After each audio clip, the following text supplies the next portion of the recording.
Kembali di Kompas Petang bersama saya Friska Clarissa. Presiden Joko Widodo berbicara soal Undang-Undang Informasi dan Transaksi Elektronik. Presiden menyatakan kalau tidak bisa memberi rasa keadilan, undang-undang ini bakal direvisi. Juga menghapus pasal yang multitafsir dengan sanksi jerat pidana penjara.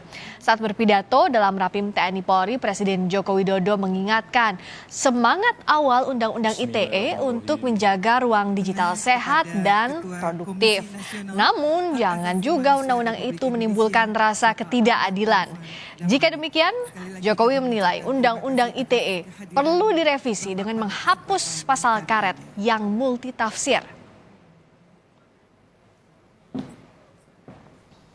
Hati-hati, pasal-pasal yang bisa menimbulkan multitafsir harus diterjemahkan secara hati-hati. Buat pedoman interpretasi resmi terhadap pasal-pasal Undang-Undang ITE, biar jelas. Dan Kapolri harus meningkatkan pengawasan agar implementasinya konsisten, akuntabel, dan berkeadilan. Kalau Undang-Undang ITE tidak bisa memberikan rasa keadilan,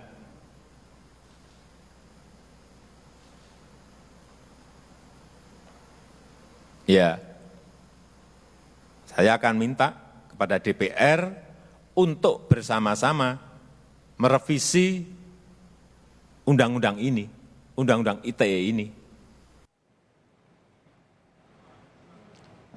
Hari ini, Presiden melalui akun media sosialnya kembali berbicara soal Undang-Undang ITE dan secara khusus memberi perintah kepada Kapolri.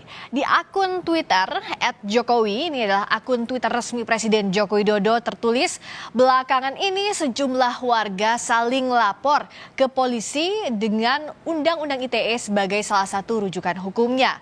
Saya memerintahkan Kapolri lebih selektif dalam menyikapi dan menerima pelaporan seperti itu. Pasal-pasal yang multitafsir harus diterjemahkan secara hati-hati. Itu isi tweet dari Presiden Joko Widodo. Terkait dengan pernyataan ini, Saudara, Kapolri berjanji akan menerapkan Undang-Undang ITE dengan hati-hati dan selektif. Kapolri tidak ingin penerapan pasal karet digunakan untuk mengkriminalisasi seseorang. Kapolri Jenderal Listio Sigit Prabowo merespons pernyataan Presiden Joko Widodo dan berjanji tidak dengan mudah menerapkan pasal-pasal dalam Undang-Undang ITE. Kapolri berharap penggunaan pasal karet Undang-Undang ITE bisa dihindari dan ditekan ke depannya. Masalah Undang-Undang ITE juga menjadi catatan untuk ke depan. Betul-betul kita bisa laksanakan penegakan hukum secara selektif dengan mengedepankan edukasi, mengedepankan sifat persuasif, dan kemudian kita upayakan untuk langkah-langkah yang bersifat restoratif justice. Ini juga dalam rangka untuk menjaga agar penggunaan pasal-pasal yang dianggap pasal karet di dalam Undang-Undang ITE yang ini tentunya berpotensi untuk kemudian digunakan untuk melaporkan atau saling melapor, sehingga lebih dikenal dengan istilah mengkriminalisasikan dengan Undang-Undang ITE ini bisa ditekan dan dihindari ke depan.